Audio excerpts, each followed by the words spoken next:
A sharp knock on my door jolted me awake. "Son, wake up. I made your favorite, longanisa, sunny-side-up eggs, and garlic fried rice." Dad's voice was cheerful, full of warmth as he called out to me. Groaning, I stretched my arms and cracked my eyes open, adjusting to the morning light. My gaze flickered to the clock on my bedroom wall, 7:30 a.m. My final interview at Travel Dream Agency was at 9. A rush of nervous energy surged through me. This job was my dream, my ticket to a better future, and most importantly, a chance to give Dad the life he deserved. I quickly rolled out of bed, my heart pounding with excitement and anxiety. As I stepped into the kitchen, I spotted Dad placing a small cake on the center of our round table, his face beaming with pride. My forehead creased in confusion. "Dad, is it your birthday?" I asked, even though I knew it wasn't. He chuckled, shaking his head. "Look at the cake, Kia. Read it." I stepped closer and peered at the icing. "Congratulations, my dear Kia. You can have a boyfriend now." A mixture of laughter and tears bubbled inside me. I turned to Dad, my vision blurring with unshed tears. "Dad, you didn't have to do this." He held my arms gently. "You kept your promise. You focused on school first, just like your mother would have wanted. So now, you can finally date. But, of course, I have to approve of him first." I laughed, hugging him tightly. "Not thinking about that yet, Dad. First, I need to get this job. Then, I'll buy you a car so you won't have to drive a tricycle anymore." Dad laughed heartily. "I'll learn to drive a car then, but first, eat your breakfast. I'll take you to your interview." As I ate, Dad's voice turned serious. "Are you sure you can handle the elevator, Kia?" I swallowed hard. My stomach clenched at the thought of enclosed spaces. Claustrophobia had haunted me since childhood when I was trapped inside a store's elevator for hours. It was a fear I had yet to conquer. "The staff told me the interview room is on the first floor," I assured him. "I'll be fine." Dad wasn't convinced. "If you get scared, just think of our future car, okay?" "Got it, Dad." Fighting. I playfully clenched my fists, making him laugh. After finishing my breakfast, I dressed in my best office attire, a pink blouse tucked into black slacks. My straight, shoulder-length hair cascaded freely, and I dabbed on light makeup with a bold red matte lipstick to boost my confidence. Dad took me to the Travel Dream Agency building. Before entering, I approached the security guard. "Excuse me, Kuya, where is the Travel Dream Agency office?" "Are you an applicant, miss?" he asked. I nodded. "It's on the 13th floor," he replied. My blood turned ice cold. 13th? Yes. The staff offices are on the first floor, but Sir Wyatt, the owner, will be conducting your interview, and his office is upstairs. I gulped. My worst fear had materialized. I had to take the elevator. I glanced at my watch, 8:30 a.m. No choice. I had to do this. Taking a deep breath, I entered the building and walked toward the elevator. Luckily, it was packed with people, giving me a sense of security, but as the floors ascended, the passengers trickled out one by one. By the second floor, only one other person remained. A tall man with broad shoulders, clad in ripped denim jeans, polished black leather shoes, and a crisp white shirt. He stood with his back to me, his hands casually tucked in his pockets. My gaze flickered to his profile. Ponytail, beard, tattoos on both arms. He looked like trouble. I took a step back, my heart hammering. Why do I have to be alone with him? Then, it happened. The elevator suddenly jerked violently before coming to an abrupt halt. The lights flickered off, plunging us into darkness. My pulse skyrocketed. Why did we stop? Are we going to die? Is this the end? My voice trembled, my hands gripping the side railing for dear life. The man beside me exhaled heavily. Relax, miss. Maybe it's just a technical issue. Another violent jolt shook the cabin. Darkness, silence, fear. My mind spiraled. Memories of my childhood trauma flooded back, suffocating me. Before I knew it, I flung myself at the stranger, wrapping my arms tightly around his waist. "I don't want to die yet," I cried out. "I haven't had my first boyfriend. I haven't had my first kiss. I haven't even gone on a real date. Please, mister.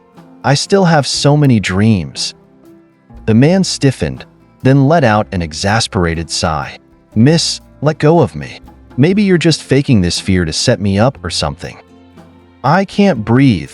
My voice faded as my knees buckled. My vision blurred, and the last thing I felt was a pair of strong arms catching me before I collapsed completely. Then, darkness. A dull ache pounded in my head as consciousness slowly crept back in. My eyelids fluttered open, revealing a dimly lit space. My heart lurched when I remembered the elevator, the darkness, the panic. I wasn't dead. A deep, unfamiliar voice cut through the haze. "You're awake. Good." My breath hitched. I turned my head slightly, finding myself in the arms of the same tattooed stranger I had clung to earlier. My fingers were still latched onto his shirt, wrinkling the pristine white fabric. My embarrassment ignited like wildfire. What happened?" My voice came out hoarse. His dark eyes locked onto mine, unreadable. "You fainted." Heat rushed to my cheeks. Oh, great. I had collapsed in a stranger's arms like some damsel in distress. Could this interview day get any worse? I struggled to sit up, but my legs wobbled. His hands remained firm on my arms, steadying me effortlessly. "Easy. The elevator's still stuck." I called for help.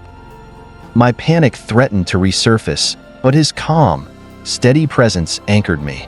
I took a deep breath, focusing on the coolness of the elevator walls against my back. "How long have we been stuck?" I whispered. "Around 10 minutes. Shouldn't take much longer." His voice was smooth, but there was an edge to it, authority. I glanced at him properly for the first time.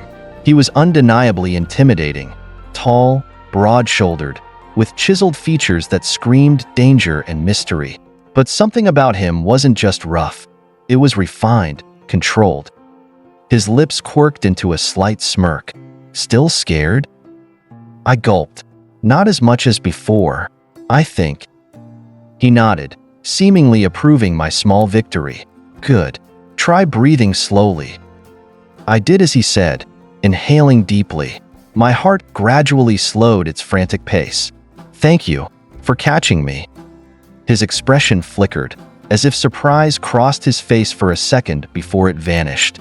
"Don't mention it."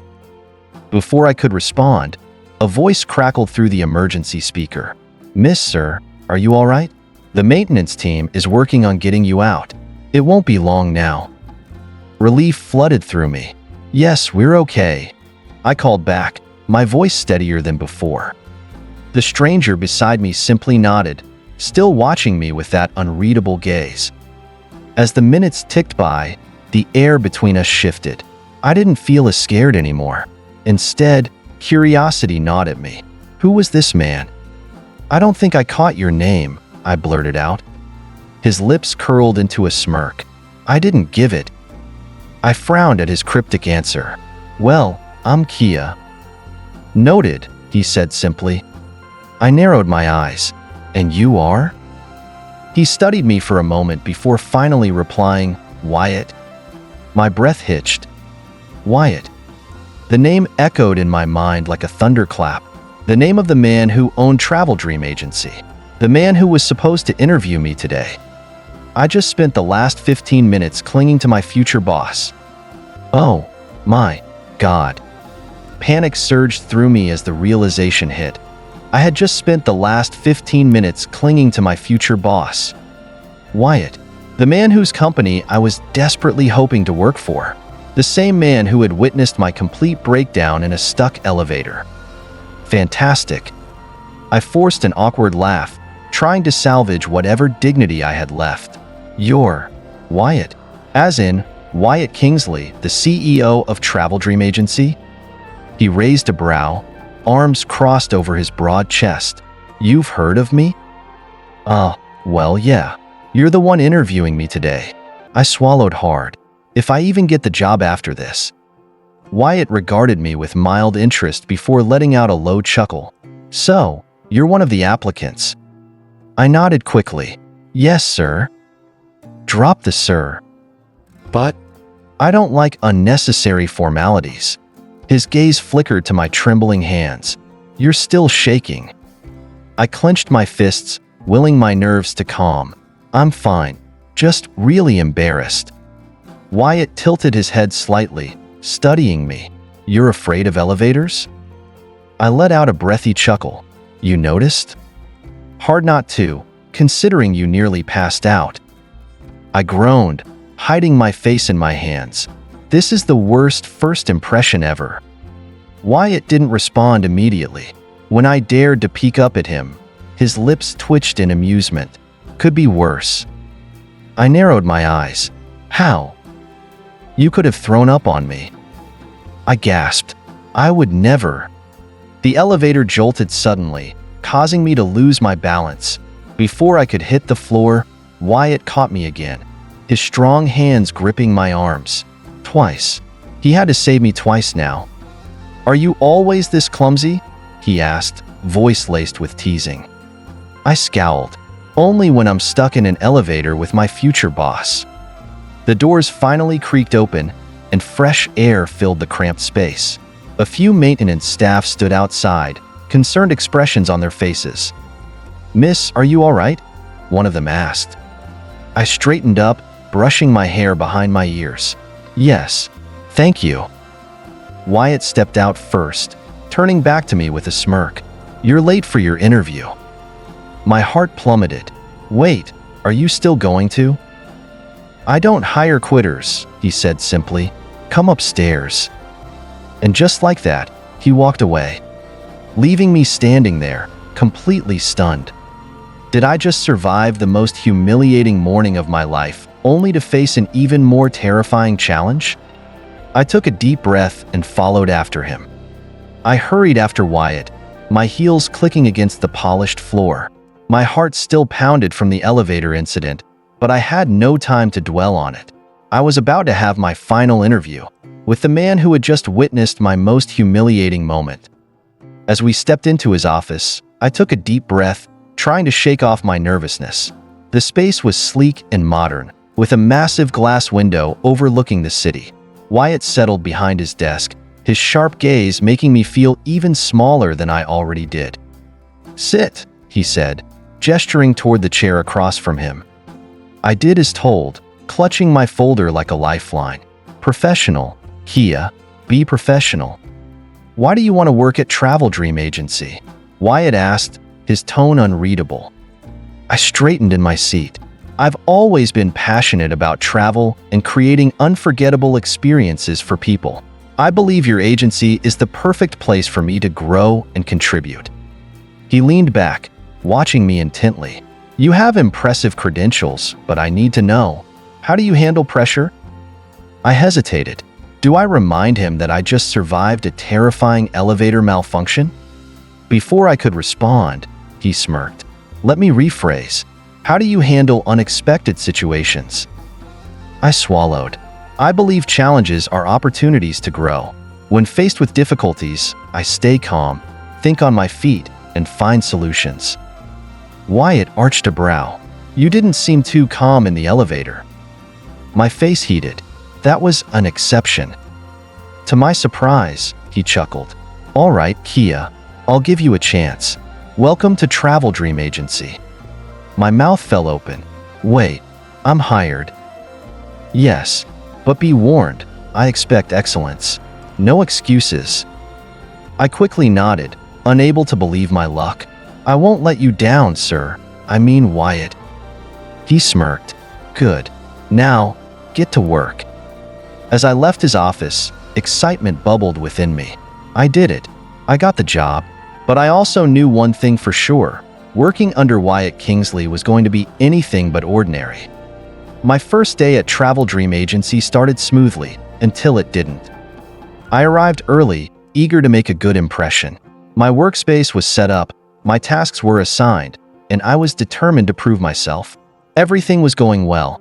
until I spilled coffee all over an important contract meant for a high-profile client. Panic set in as I stared at the soaked document. Oh no, oh no, oh no. Before I could even attempt damage control, Wyatt appeared behind me. Tell me that's not what I think it is. I turned slowly, guilt written all over my face. I can fix this. His jaw clenched. How? The ink is smeared. The paper is ruined. I'll reprint it. I memorized the contents. His eyes narrowed. You memorized the contract? Yes, I have a good memory. Just give me a few minutes. Wyatt sighed, pinching the bridge of his nose. Fine, you have 10 minutes. Don't mess it up. I sprinted to my desk, typing like my life depended on it. No way was I going to let a coffee spill ruin my first day.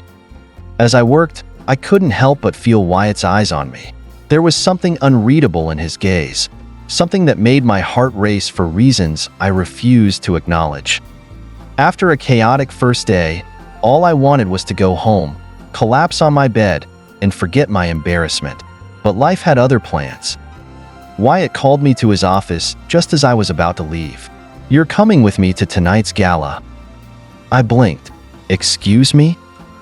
It's a networking event. You're my new assistant, and I need you there. Dress appropriately. I opened my mouth to argue, but quickly shut it. Arguing with the boss on my first day? Not a great idea. That night, I found myself in a dazzling evening gown, standing beside Wyatt in a room full of powerful people. I felt out of place, until Wyatt leaned down and whispered, Relax, you're here because I trust you. My breath hitched. Did he just say he trusted me? As the night went on, I realized something shocking. Maybe this job wouldn't just challenge me professionally. Maybe it would challenge my heart too. The gala was a whirlwind of dazzling lights, clinking champagne glasses, and influential people who seemed to glide effortlessly across the ballroom floor. I, on the other hand, felt like a misplaced puzzle piece. Wyatt stood beside me, his presence commanding respect. Every now and then, his hand would rest on the small of my back, guiding me through the crowd. Each touch sent a jolt through my system, but I pretended not to notice. This is just work, Kia. Focus. You're doing well, he murmured as he leaned in, his warm breath grazing my ear. I swallowed hard and nodded. Thank you, sir. His lips twitched. Wyatt. I forced a smile, trying to mask the way my stomach flipped. Right, Wyatt. A woman in an elegant emerald dress approached us. She was stunning, and the way she looked at Wyatt made it clear that they had history. Wyatt, I didn't expect to see you here, she purred, placing a delicate hand on his arm. He stiffened slightly. Kara, I believe you've met my assistant, Kia. Kara barely spared me a glance before turning her attention back to him. Assistant? Is that all? I had no idea what she meant, but Wyatt's jaw tightened. Without another word, he turned to me. Kia, let's get some air. As he led me toward the balcony, I couldn't help but wonder, who was Kara to him, and why did I suddenly feel jealous? The night air was crisp, a welcome contrast to the warmth of the ballroom. Wyatt stood beside me, his hands in his pockets, looking out over the city skyline. I'm sorry about that, he finally said. I hesitated. Sorry for what? He exhaled. Kara, she likes to stir up trouble. Was she someone important to you? I regretted the question the second it left my lips. Wyatt's gaze flickered to me, something unreadable in his eyes. She was, once, but that was a long time ago. I nodded, unsure of what to say. The silence stretched between us, heavy yet strangely comfortable. Then, out of nowhere, he turned to face me fully. You surprise me, Kia.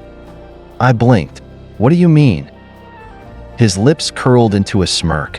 You have this way of stumbling into chaos, yet somehow, you always manage to handle it. I huffed out a laugh. Not always. I nearly ruined an important contract on my first day. His eyes softened. And yet, you fixed it. That's what matters. For a moment, It felt like the world had shrunk to just the two of us. The sounds of the gala faded, and all I could hear was my own heartbeat hammering in my chest. "We should go back inside," I whispered. He studied me for a beat longer before nodding. "Yes, we should." But as we turned to leave, I couldn't shake the feeling that something had changed between us. The following days at work felt different. Wyatt was still the same demanding boss, but there were moments, small, fleeting moments, where his gaze would linger on me a second too long, where his voice would soften just enough to make my pulse quicken.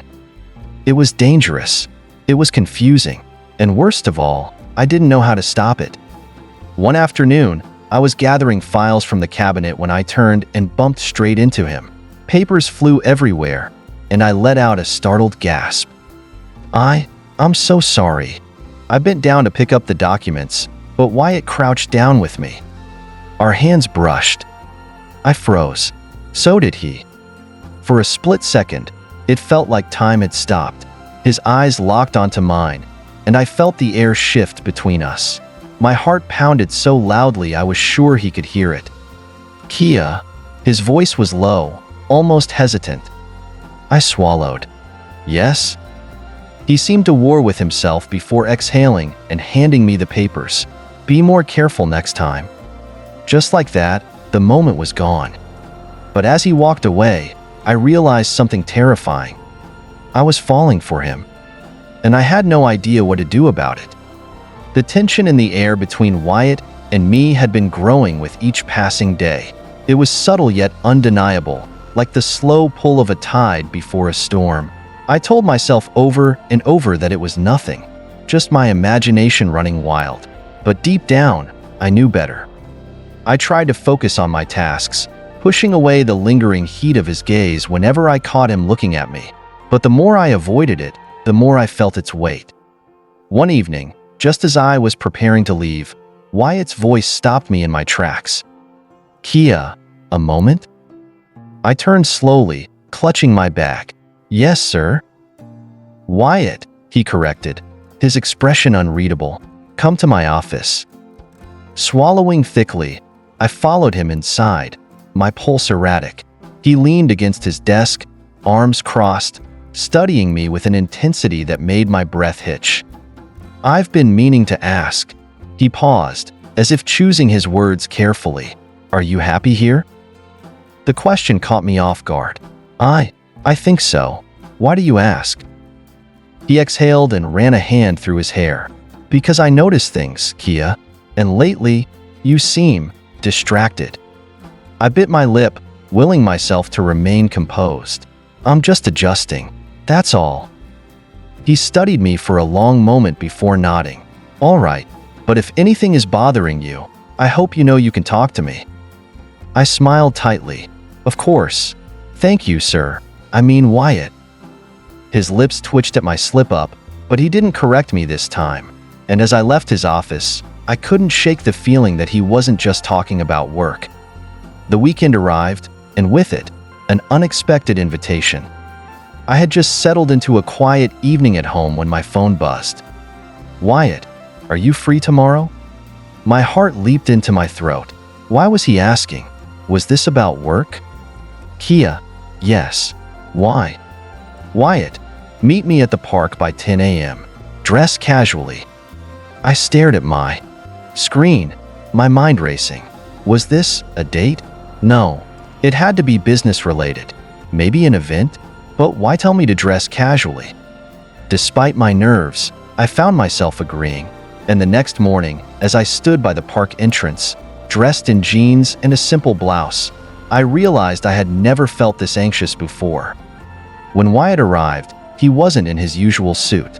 Instead, he wore a navy blue sweater and dark jeans, looking effortlessly handsome. My stomach did an unsettling flip. "You came," he said, his voice softer than usual. "You didn't exactly give me much choice," I teased, hoping to mask my nervousness.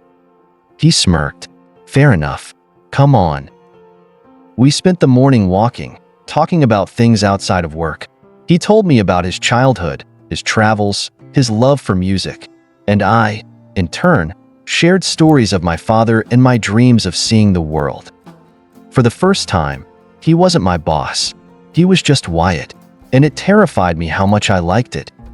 The day ended at a small coffee shop, a cozy little place tucked away from the busy streets. We sat by the window, the setting sun casting a golden glow over everything. I had a good time today, I admitted, stirring my latte. Thank you. Wyatt nodded, watching me closely. Me too. There was a pause, heavy and charged. Then, just as I was about to speak, he reached across the table, his fingers brushing against mine. I froze. Kia. His voice was low, almost hesitant. My heart pounded. Yes? He exhaled slowly, his eyes searching mine. I don't know what this is between us, but I know it's something. I sucked in a breath, my entire body tensing at his words. This isn't a good idea, I whispered. I know. Neither of us moved. Neither of us looked away. And at that moment, I knew, whatever this was, whatever we were past the point of no return. The weight of Wyatt's words lingered long after we left the coffee shop. I replayed them in my head over and over, questioning every glance, every touch, every moment that had led us here. Was I imagining the tension between us, or had I truly crossed a line I had promised myself I wouldn't? The next day at the office, everything felt different. Wyatt wasn't just my boss anymore. He was the man who had openly admitted that whatever was happening between us was real. And as much as I tried to focus on my tasks, my mind refused to cooperate. Around midday, I received a message from him. Wyatt, come to my office. Now. My pulse quickened. I took a deep breath and made my way to his office, my heels clicking against the floor. As I stepped inside, he closed the door behind me. Sit, he said, his voice firm but laced with something unreadable. I obeyed, folding my hands in my lap to steady myself. He exhaled deeply. Last night, I swallowed hard. Yes? We need to be careful, Kia. His eyes locked onto mine, the intensity in them making my breath hitch. I can't afford any distractions, and neither can you. I nodded slowly, trying to ignore the sharp sting of disappointment. Understood, sir. His jaw tensed at my formal tone, and for a moment, I thought he might say something more, but he simply nodded. Good, that will be all. I stood, but before I could walk out, he added, that doesn't mean I regret it. I turned to him, my heart hammering against my ribs. He held my gaze for a long moment before looking away. I left the office, my emotions tangled in a storm I wasn't sure I'd ever escape. Days passed, and though we tried to maintain a professional distance, fate had other plans. One evening, as I stayed late to finish paperwork, the office was eerily quiet. I stretched, rubbing the back of my neck when I heard footsteps approaching. Wyatt. Still here? He asked, leaning against the doorway. I nodded. Just finishing up? He stepped inside, his presence filling the room. You work too hard. I chuckled lightly. Says the man who's still here, too. He smirked but said nothing. Instead, he walked over, his fingers grazing the papers on my desk absent-mindedly. Kia. I turned to him, my breath catching as I realized how close he was. His eyes flickered to my lips for a fraction of a second before he stepped back. I should go. I swallowed hard, nodding. Good night, sir. He hesitated, then murmured, Good night, Kia. As he left, I placed a hand over my heart, trying to steady its wild rhythm. This was dangerous.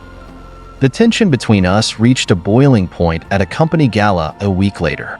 Dressed in an elegant black gown, I felt every inch of Wyatt's gaze on me the moment I walked into the ballroom. We exchanged polite smiles, kept our distance, but I could feel it, an invisible thread pulling us toward each other. Later that evening, I stepped onto the balcony for fresh air, only to find Wyatt already there, his hands gripping the railing. Running away? He teased, his voice low. I sighed. Just needed some air. He turned to face me, his eyes dark, with something unreadable. Me too. Silence stretched between us, thick with unspoken words. This is reckless, I whispered. I know. Then why can't we stop? He didn't answer. Instead, he stepped closer, his hand brushing against mine. A shiver ran down my spine. Tell me to walk away, Kia, he murmured. I opened my mouth, but no words came, because deep down, I didn't want him to. And in that moment, the last of our restraint crumbled as he closed the distance between us, his lips capturing mine in a kiss that set fire to everything I thought I knew. The days that followed were a whirlwind of stolen touches and secret glances. The lines had blurred beyond recognition, and there was no turning back now. But we weren't careful enough. Kia, a voice interrupted my thoughts one afternoon. I turned to find Melissa, my colleague, watching me with narrowed eyes. What's going on between you and Wyatt? My blood ran cold. What? And nothing. Why? She smirked. Because he looks at you like you're the only person in the room, and you look like you're about to combust every time he's near. I forced a laugh. You're imagining things. Maybe, she said, unconvinced, but secrets don't stay hidden forever, Kia. Be careful. As she walked away, a knot formed in my stomach. Because she was right. And I had no idea what would happen when our secret finally came to light. The tension between us lingered, stretching through the following days like an unspoken thread. Each stolen glance, each accidental brush of our hands, made my pulse quicken. One evening, as I was about to leave the office, Wyatt called out to me, Kia, wait. I turned, my heart hammering. Yes? I need to talk to you. His voice was quieter, more serious than usual. He led me to his office, closing the door behind us. He ran a hand through his hair before locking eyes with me. This thing between us. I need to know where we stand. I swallowed. I don't know, Wyatt. This is complicated. He stepped closer. But you feel it too, don't you? I nodded, unable to lie. He exhaled. Then let's stop running from it. I told myself I wouldn't fall, that I wouldn't let my emotions dictate my actions. But standing in front of Wyatt, his gaze heavy with something unspoken, I knew I was already losing the battle. Kia, are you all right? His voice was laced with concern as he studied me. I forced a smile. Yes, I'm fine. Just a little overwhelmed, I guess. Wyatt stepped closer, his presence both comforting and unnerving. If you ever need to talk, you know you can trust me, right? I nodded, not trusting myself to speak. My heart was hammering against my ribs as he reached out, his fingers grazing my hand. It was a fleeting touch, but it sent a jolt through me. I should go, I whispered, pulling away before I did something reckless, before I did something I couldn't take back. Wyatt didn't stop me, but I could feel his eyes on me long after I left his office. I watched Kia leave, frustration and something deeper swirling within me. She was holding back, and for the first time in my life, I found myself needing to break through those walls. Later that evening, I found myself dialing her number before I could think better of it. Wyatt. Her voice was soft, surprised. Meet me for dinner. There was a pause. Is this about work? I sighed. No, just meet me, please. After a long silence, she finally agreed. We met at a quiet restaurant, a place far from the usual corporate chaos. She looked beautiful, but there was hesitation in her eyes. Why did you ask me here? She questioned, stirring her drink. Because I want to know you, Kia, not just as my employee, but as you. She swallowed hard, as if my words had caught her off guard. Wyatt, whatever this is, it's complicated. I know, I admitted, but that doesn't mean it's not real. She looked away, and for a moment, I thought she'd push me away again. But then, she sighed. I'm scared. I reached for her hand, holding it gently. So am I. I knew I was treading dangerous waters. I knew I should put distance between us, but every time I tried, Wyatt found a way to pull me back in. The next few days at the office were torture. We tried to act professional, but the tension was undeniable. Every touch, every glance held more meaning than it should. Then, one evening, everything came crashing down. I was working late when Wyatt appeared at my desk. "Kia, we need to talk." I looked up, my pulse quickening. "About what?" He exhaled, rubbing the back of his neck. Us. I can't pretend anymore." I stood abruptly, my chair scraping against the floor. "Wyatt, please don't." "Tell me you don't feel it too," he interrupted, stepping closer. "Tell me this is nothing." I opened my mouth, but no words came out, because I couldn't lie. Not to him, not to myself. "I don't know what to do," I admitted, my voice barely above a whisper. His fingers brushed against my cheek, his touch both tender and demanding. "Then let me show you." Before I could process what was happening, his lips were on mine, and the world around us ceased to exist. The kiss was everything I feared and everything I longed for. It was soft yet urgent, hesitant yet full of need, and as much as I wanted to push him away, I found myself melting into him. When we finally pulled apart, breathless, reality came crashing back. "This changes everything," I whispered, my fingers grazing my lips. Wyatt's expression was unreadable. "I don't want to go back to pretending, Kia." I took a shaky breath. "We're crossing a line we can't uncross." He nodded. "I know, but I don't regret it. Do you?" I hesitated, my heart waging a war against my mind. "I don't know." Wyatt stepped closer, his gaze unwavering. "Then let's figure it out together." I wanted to believe him. I wanted to believe that this wasn't a mistake. But deep down, I knew that whatever came next wouldn't be easy. Because when you fall for someone you shouldn't, the only certainty is heartbreak. Ever since that evening in the coffee shop, my thoughts had been in turmoil. I told myself that my feelings for Wyatt were fleeting, a product of admiration mixed with the thrill of the unknown. But every time I looked at him, every time he spoke my name in that low, careful voice, I knew I was lying to myself. At work, we tried to maintain a professional distance, but it was like trying to keep two magnets apart. The pull was undeniable. Every glance, every accidental touch, sent my heart spiraling. And the worst part? Wyatt felt it too. One late evening, as I packed up to leave, Wyatt's voice broke the silence. "Kia, wait." I turned to find him standing by his desk, his gaze unreadable.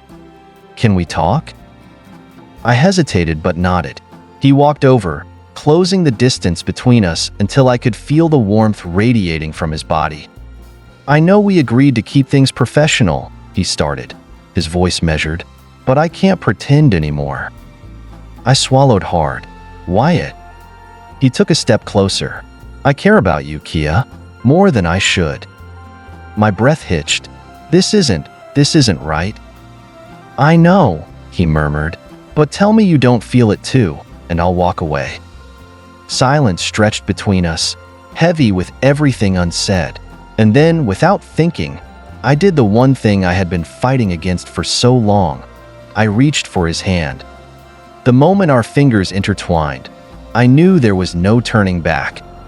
Wyatt's grip tightened around mine, his eyes searching mine for any hint of hesitation, but there was none. The weight of our unspoken feelings finally crashed over us, and in the next second, he cupped my face, his touch both firm and gentle. "Kia," he whispered, his breath fanning my lips. Before I could respond, his lips met mine in a kiss that was slow, hesitant, almost as if he was afraid I'd disappear. But as soon as I melted into him, the hesitation vanished. He deepened the kiss, his hands tangling in my hair as I clung to him like he was the only thing keeping me grounded. Time seemed to stop. There was no office, no rules, no consequences, only him, only us. When we finally pulled apart, his forehead rested against mine. "We're making a mistake," I whispered, my voice shaky. Then let it be the best mistake of our lives, he murmured, his lips brushing against mine once more. But deep down, we both knew that nothing about this would be easy. Keeping our relationship a secret was both exhilarating and terrifying. Every stolen glance, every accidental touch in the office sent my heart racing, but the fear of being caught loomed over us like a dark cloud.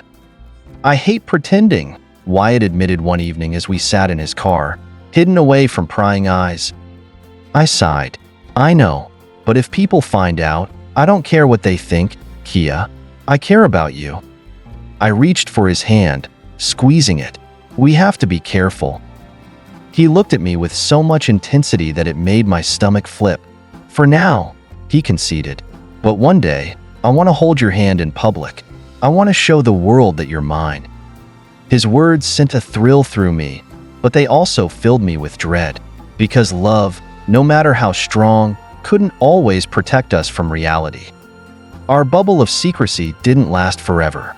It was only a matter of time before the whispers started. Have you noticed how close Kia and Mr. Wyatt have gotten? I heard she stays late in his office more often than necessary. The rumors spread like wildfire, seeping into every corner of the office.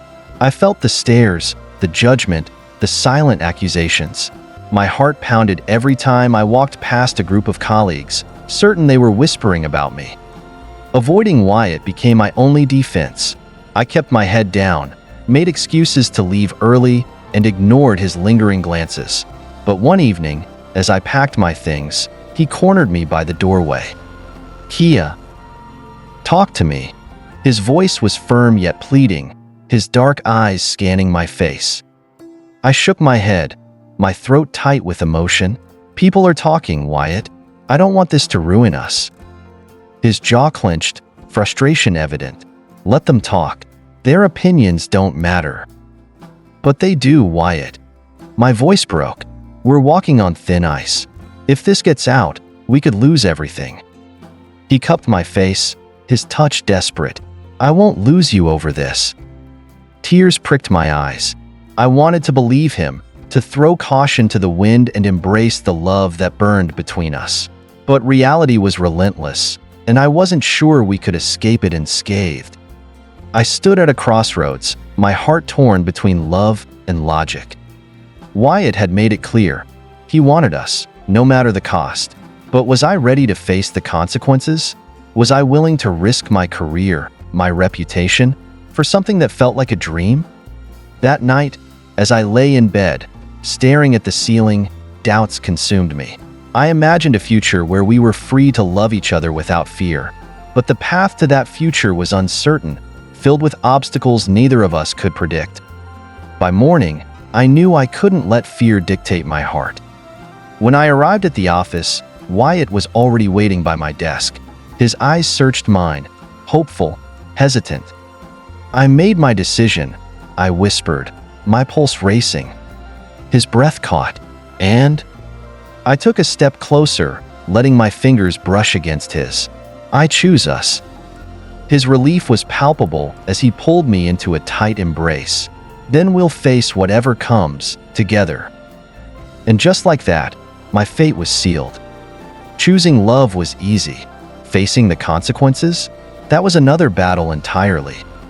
The rumors escalated, reaching the upper management. It wasn't long before I was summoned to HR, my heart hammering against my ribs as I stepped into the cold, sterile office. Miss Kia, the director began, folding her hands over a thick file. There have been concerns about your relationship with Mr. Wyatt. I swallowed hard. Concerns?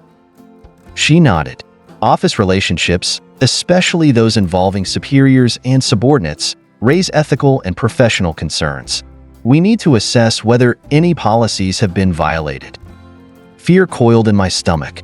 I had expected whispers and judgment, but not this, not an official inquiry into my personal life. After the meeting, I found Wyatt pacing outside my office. The moment he saw me, he strode forward, his expression dark with concern. "What happened?"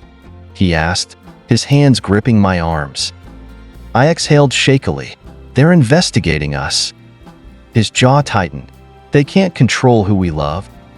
No, but they can make our lives hell. A heavy silence fell between us. We had fought so hard to be together, but the battle was far from over.